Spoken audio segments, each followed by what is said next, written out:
করে নাই, তারা দালালি করেছে।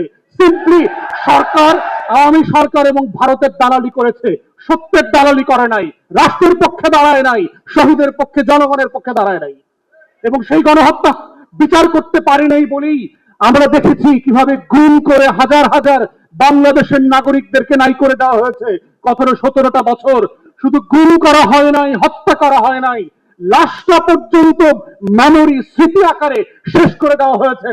হাজার হাজার পরিবার জানে না কোন দিন মৃত্যু দিবস, দোয়াটা কোন দিন পড়বে, এই মেমোরি পর্যন্ত, এই স্মৃতি পর্যন্ত নাই বাংলাদেশে। বিচার হয় নাই বলেই 24-এ আরো 1400 শহীদকে জীবন দিতে হয়েছে। অতএব এই বাস্তবতায় বিজেপির রাজনীতি ঝুমান্তে চলে আসছে। এটার ডাইভার্স কনসিকুয়েন্স আছে আমাদের রাষ্ট্রে, ফরেন পলিসি কনসিকুয়েন্স আছে, ক্রস বর্ডার টেরোরিজম ক্রিয়েট করা হবে কয়দিন পরে দেখবেন। দাড়িওয়ালা, টুপিওয়ালা, নামধারী লোকদেরকে জঙ্গি নাটক মঞ্চস্থ করবার চেষ্টা করা হয়েছে না গত কয়েকদিন আগে? আমরা প্রথম দিন থেকে প্রতিবাদ করেছি বলে কি হয়েছে? পুলিশ এই নাটক নিয়ে বেশি দূর যাইতে পারে নাই। বাংলাদেশের সেনাবাহিনীকে নিয়ে নাটক করা হচ্ছে, বিমান বাহিনীতে তেহরিকে তালেবান পাকিস্তানের লোক পাওয়া গেছে। তেহরিকে তালেবান পাকিস্তান ভারতের রয়ের টাকায় ফান্ডিং এ চলে, এই গল্প কি আমরা জানি না? আমরা হাওয়া খেয়ে বেড়াই? অতএব এই জঙ্গি নাটক, তেহরিকে তালেবান পাকিস্তানের নাটকের খেলা বন্ধ করতে হবে। যেই নাটক ফ্লপ করছে, যেই নাটক সিনেমা হলে গিয়ে কেউ দেখে নাই গত 17 বছর, সেই নাটক আগামী দিনে মঞ্চস্থ করে আপনার শেয়ার বাজারে কোনো দর পতন ঠেকাইতে পারবেন না।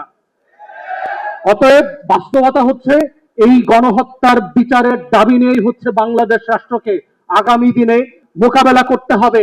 বিজেপির এই হিন্দু ফ্যাসিস্ট ফ্যাসিবাদী রাজনীতিকে আমরা কিভাবে মোকাবেলা করব, এবং ওলামায়ে কেরামের হিস্টোরিক রেসপন্সিবিলিটি আছে।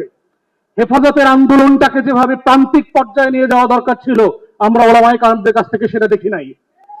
এই দাবিটা নিয়ে প্রত্যেক মসজিদ, মাদ্রাসা, পাড়ায়, মহল্লায় যেভাবে সভা সমাবেশ, দাবিনামা উত্থাপন করবার দরকার ছিল, ওলামায়ে কেরামদের কাছ থেকে আমরা সেটা আশা করেছিলাম, সেটা আমরা দেখি নাই। আমরা আশা করেছিলাম যাদের উপরে জুলুম হয়েছে তারা জুলুমের বিপক্ষে প্রত্যেক পাড়ায় মহল্লায় দাঁড়াবেন, আমরাও পাশে গিয়ে দাঁড়াবো, যে একসাথে মিলে এই লড়াইটা করা, বাংলাদেশ রাষ্ট্রের জন্য, ইনসাফের জন্য, আজাদির জন্য এই লড়াইটা করা। এবং ওলামায়ে কেরামকে আগামী দিনেও সাবধান থাকতে হবে।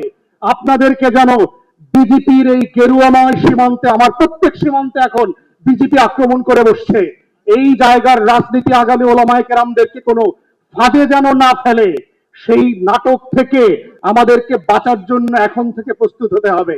হেফাজতও কিন্তু আওয়ামী লীগের ফাঁদে পড়েছে।